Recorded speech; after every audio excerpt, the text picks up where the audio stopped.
Guess you have a good chance early game though against Paladin if you play like turn 1 Watcher in a Silence. You can keep their Murlocs down. I had to try to fight the Murlocs some other way that game with Inner Fire and my Cleric. Versus Garrosh. Victory or death! I must protect the wild.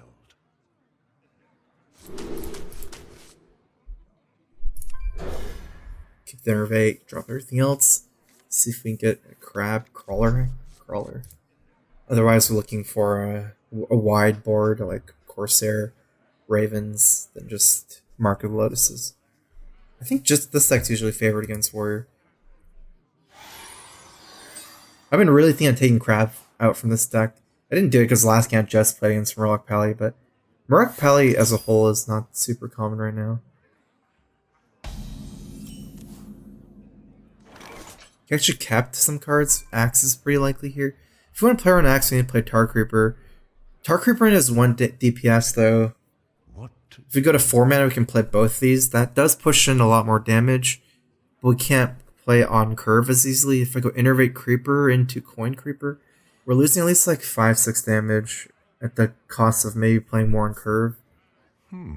Also, we get Fledgling. We can Innervate Creeper into Coin Fledgling.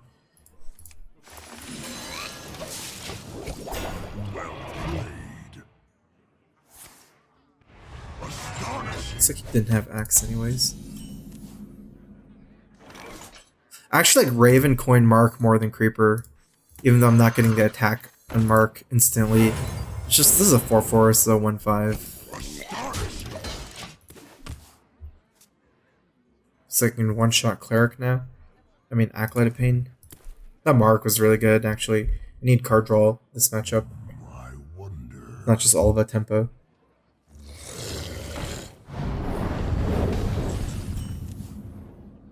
Ooh, that's a good one. We don't, like... I guess you can execute this, but you can just execute this guy. It definitely, like... Bitter Tide here.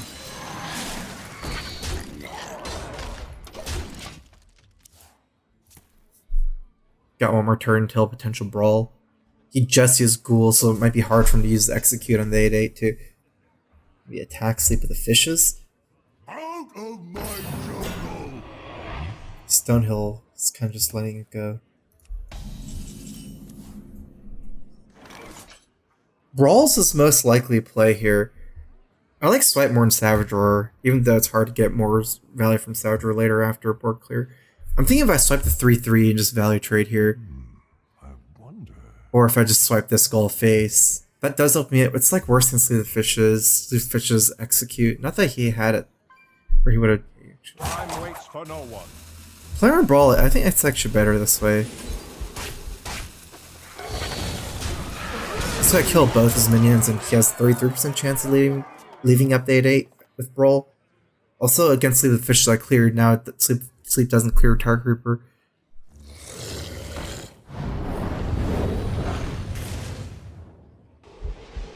Even kind of works out here. 5 plus 7 is 12 or 4 off lethal. Looks like a Living Man all phase. I don't think I'd take his trade with the 4/1. He already used 2 ghouls. Sleep of the Fishes. I think the face damage is worth more.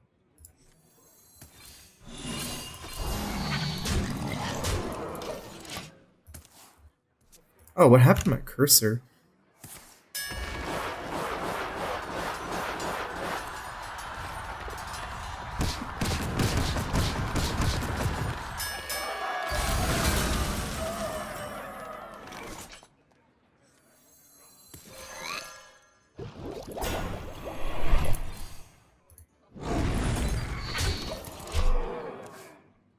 I like this because I go wider for Savage Roar, as well as 3/2 is just more stats than +2/+2. It's already weak to Execute in some ways. He's already used Kuguls. Like, what the big point is, like, it does bring it out of range a little bit. That worked out for me. He goes Primordial too often here. I need to cash in the 3/2 immediately. Makes this turn really hard. Like, I can't just play this and pass. So I can Savage or trade, get him for a little bit there. I wonder.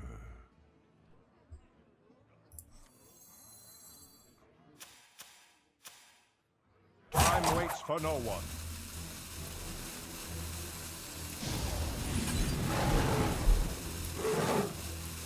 For the wild. Take a card.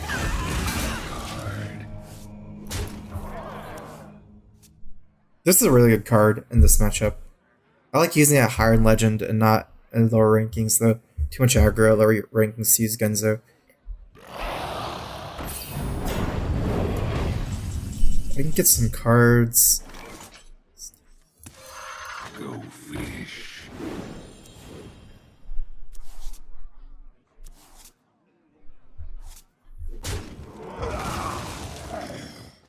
I need to play everything to have a shot at lethal. Say I trade the say just does. Yeah, actually, I definitely need to play everything here. I could hold back Crab and hero power it. Get some free value for my hero power.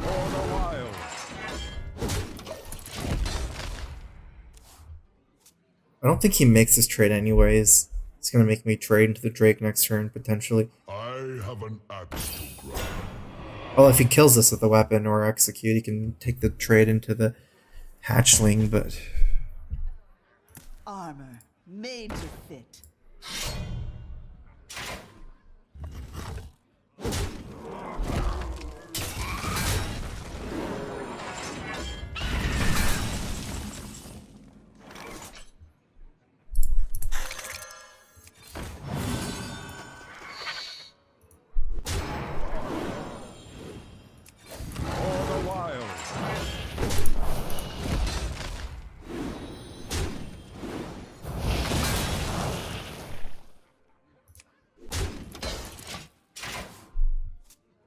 I have an axe to grind.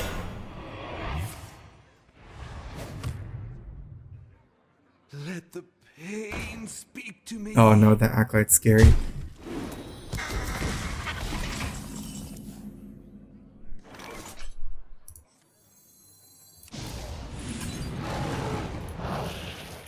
For the wild.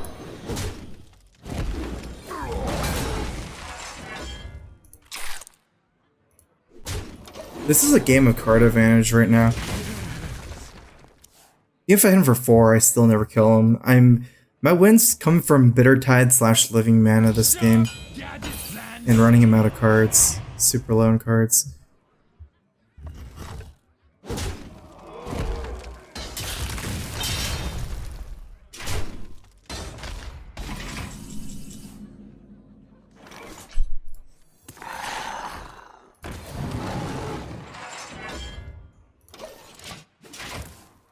Probably dead.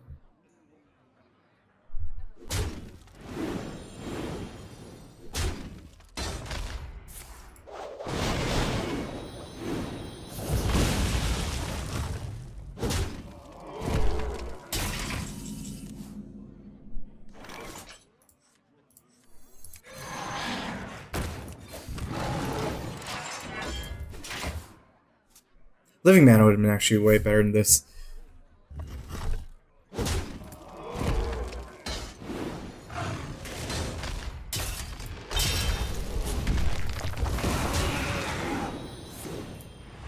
Alright, one more shot at Living Mana? No. I still have patches in my deck, huh? Maybe I should play it out to decrease chance of patches. It's not like I can save for the weapon. I'm only at 5 life. I'd just be dead if he ever hits me with a weapon. It's doubtful that I'll ever get a chance. Maybe I get Living Mana this turn still. Ooh, nice. He has so much armor.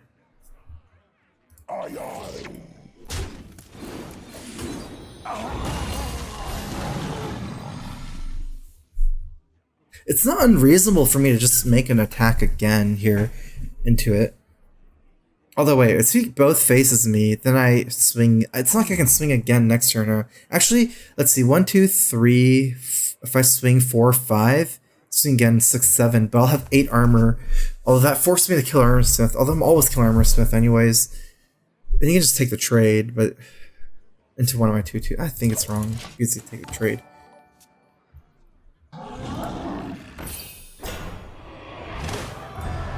Wow, I'm dead. I'm just dead here.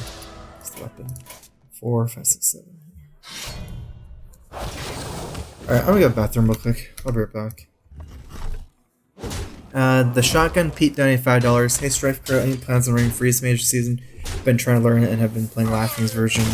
Would love to be able to learn from you playing it or similar to Freeze Mage. I think Freeze Mage is good. It's one of the better decks this season, or even the best, one of the best decks this season. I'm sure I'll play it eventually. Yeah, today. I'll be right back. Malfurion versus Valeria. Greetings from Italy. I'm learning so much from watching your stream. Thank you. I must protect the wild. Rogue. I recognize this person's name. I'm pretty sure that he is playing Caverns. Mark Lotus is like a keep with the Firefly against Caverns Rogue, but not really by itself here. Or with a Bloodseal Corsair. If we can even guarantee like 2 minions with that card, then it's mathematically pretty good enough. Like 1 mana for 2/2 is pretty good.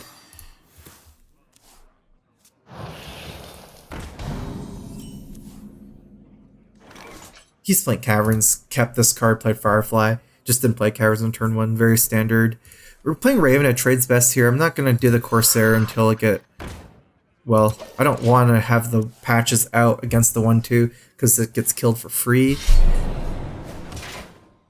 And next turn I can play Corsair, Coin Direwolf, like with the charge on patches. This is fine here. I will be pulling out patches here so we don't wait too long. I don't think it's worth the Direwolf.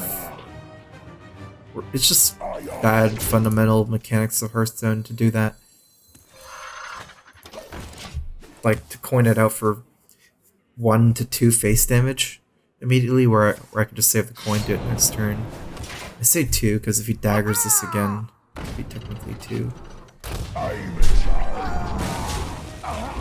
I would just kill Direwolf with the charge, so. Most of the time it'd be better to coin the crab here just to get more damage in. From what I remember about this player, he might be running Cold Light Oracle, but that's not going to be played till late game, so I'm still playing the crab. It's worse if I top deck Bitter Hydra. I won't be coining out Living Mana. It'll only be 4 tokens. So I'm going to actually coin out the crab here. I have 2 top decks that make it worse, but for the most part, like the other 20 top decks, it's better, I feel.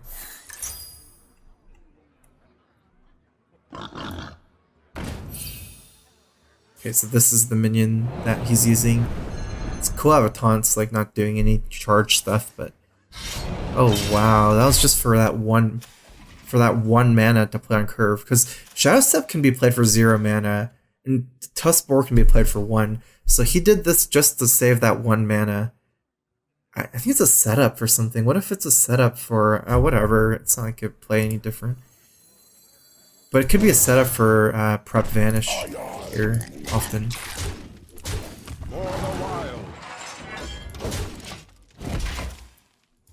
Hey StrifeCro, really enjoying your stream, really informative. Is there some chance you can play some mid-range Paladin?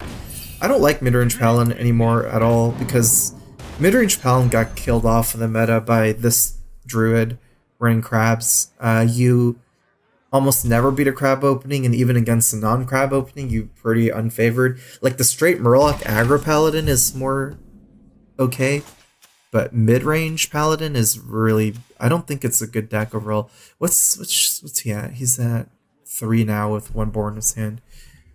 Okay, well this is a pretty standard play here anyways. We definitely want to keep this like outside of... not buffed by the Direwolf here.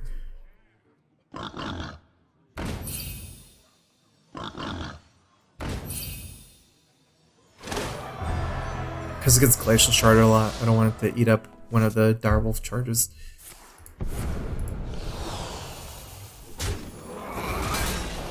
Ooh, this is gonna be close. Does he have a Glacial Shard? Otherwise, still dead.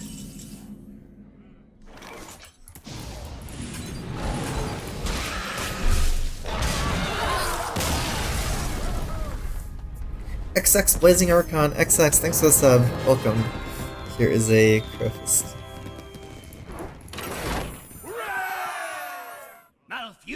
But yeah, the whole like mid-range pally thing, like, if I did play Paladin, it would be more what other people are playing, which is basically straight aggro Murloc Paladin. Or Control. Control has merits, but I boycott decks that lose to Coward's Rogue nowadays. Or at least auto-lose to Coward's Rogue. Really kills my enjoyment of the game when I have 0% matchups. Okay, Raven here is, I mean, it's not an auto-play, like you just play your strongest guy first. Like against Power War, I think Firefly here is better than Raven often, but I like Raven here. It's really big because he plays Mana Worm. I can play Firefly Mark Lotus. So that's a really big reason to play this 2-2. Want to trade the taunt instead of patches in 3-2. I figure I propagate it through, get one more face damage that way. Because when patches dies, I get another Direwolf buff. Yeah, I'm trading in a 1-1 for a 3-2, whereas I'm still taking the 3 damage on my Tar Creeper otherwise. You want to cast a spell? I want to cast a spell. It's pretty scary. We're fighting hard for board here. I still get 2 minions buffed from Mark Lotus.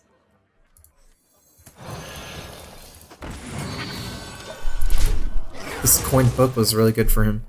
I had a really good counter to Mana Worm, and now it's not so good. He doesn't even have to spend any more mana, he can trade the book in. Not to mention he can still ping if he doesn't have a better turn too. Observe and Alright, be happy with Aggro Paladin, so I'll just then see you play Paladin for a while. Yeah, that's true. I like the Druid, like this Druid's interactions much more than Paladin, like the Aggro Paladin. I think it's much more interesting. We're probably playing this as 3-2, 3-2, 2-2. You should play both of these. First of all, we're playing off curve. And then if we parallel buff 2 units, it's not even as good as the 3-2.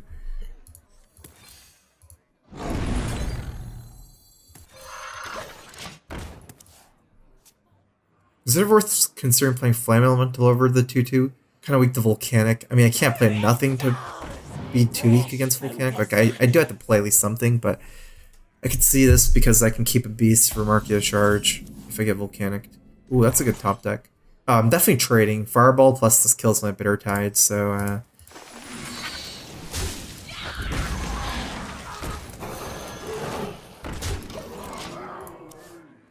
I'll probably play another deck after this game. It's just so I was playing a lot of Paladins. Ooh, that's actually a really good top deck. He's only at turn 5 too. Now if he fireballs my 8-5, he leaves up the Genzo. That's a hard decision now. It's really hard for him to kill both of these. Meteor is not until turn 6. He hasn't played Glyph yet, so he can't front load the mana for Meteor and cards like that. He has no front loaded mana cards right now. I don't really have information about his hand other than the fact that turn 4 he wanted to play Hellfire. I guess he probably doesn't have Volcanic Potion in his hand.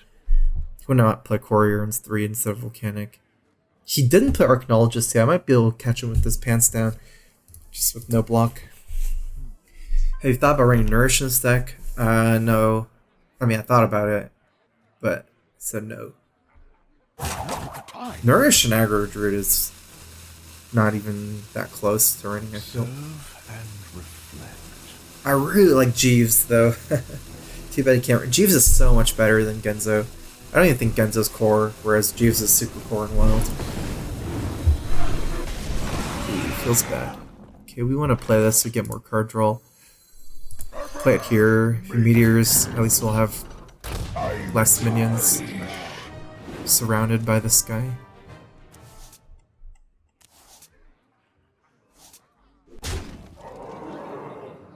Where we are currently, actually, the Tar Creeper's not that important. It only does 1 damage. The taunt doesn't protect my other minions since he's a mage, mostly spells. And it's so important for me to cycle the mark that I am going to just do this here. I think it's better to draw a card over getting more damage with patches here. So I like this more. If I just put Tar Creeper and this, if he killed the crab, I would get 1 less card draw. Feels bad. And since Tar Creeper's not super important here anyways, he doesn't have any minions for the taunt to protect anything.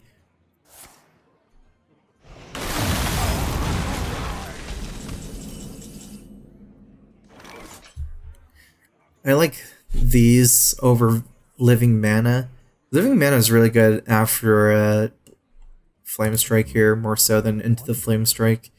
How do we want to do this positioning for Meteor? I think Tar Creeper and then Fledgling here, right? Because he would be meteoring the crab. There's no reason to meteor Genzo since he would just hit 2 minions, so you can just do this and hit Genzo anyways. So that makes no sense. And this is like out of the question to meteor the Tar Creeper to kill Fledgling. I mean, then Genzo is hitting him again, drawing a bunch of cards. Again, he still doesn't play Archaeologist. Like, I can potentially get through without block. I just kill him. Also against Flame Strike, technically the Tar Creeper survives. He got some good stuff from his first book. The Blizzard was really good in this matchup. Hellfire is even kind of good from the Courier, but that's a Discover, so it's more likely to get something good. It wasn't even that good.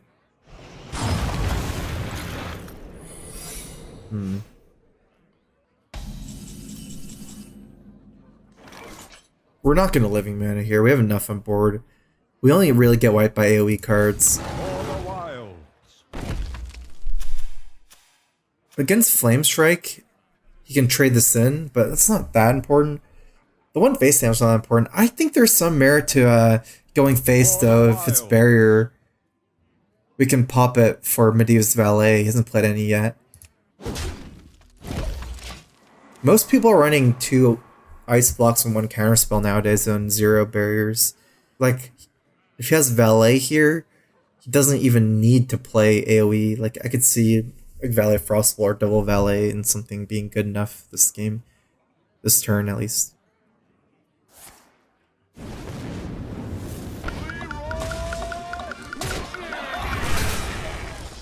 You know, in some ways, the Leroy is not even good here, if I still kill his block. I mean, probably meteors this, whipping this. It doesn't make that much of a difference. Maybe it's even better on this side.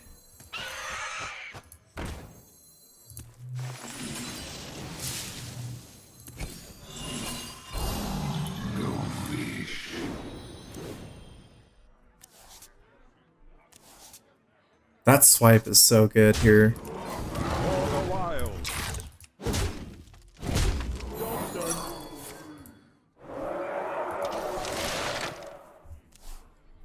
Yeah, like if he was gonna lose a block, the Leroy actually was worse than like a 5-6 probably. It's not like my Tar Creeper is doing that much. And the 5-6 at least gives him more board for this turn. Assuming Genzo took over this game. Drew me so many cards. An incredible discovery!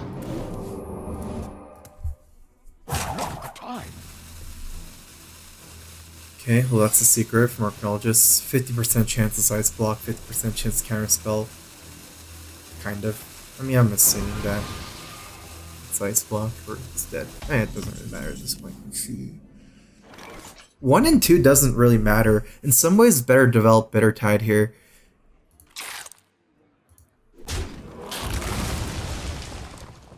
Like, he needs Alex, right? Does he ever just beat me based on Bitter Tide? Like, it's too much of a liability? I could see that. I could say I give him a 1. Okay, let's just hero power him down to 1 then.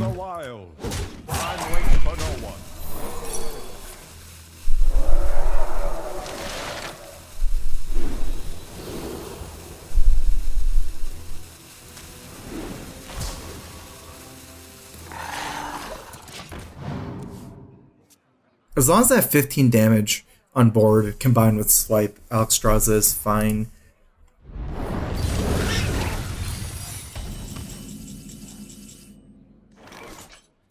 Just fire on Barrier here.